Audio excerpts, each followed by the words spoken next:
আসসালামু আলাইকুম। আমরা পাম বাগানে ঘুরতে আসছিলাম।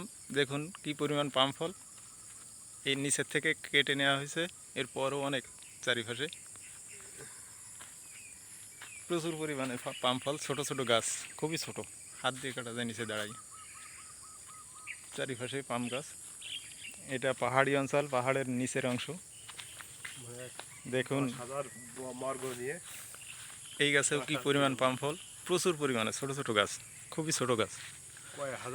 চারিপাশেই শুধু পাম ফল এবং এর চেয়ে ছোটো ওই আর একটি গাছ। ছোট ছোট গাছে কি পরিমাণ পাম ফল দেখুন, অনেক।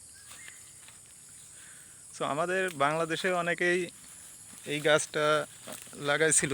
তো যদিও কিছু লোকের ফলন আসছে, কিন্তু ভাঙানোর নাকি খুবই সমস্যা, এই জন্য অনেকে গাছ মেরে দিয়েছে। দেখুন ছোট ছোট গাছে কত সুন্দর ফল, এবং এখান থেকে এই রাস্তা দিয়ে গাড়ি যাতায়াত করে এই পাম ফল সংগ্রহ করা হয়। খুবই সুন্দর একটি জায়গা। আমরা অনেক নিচে নেমে আসছি, এখন উপরের দিকে যাইতে হবে।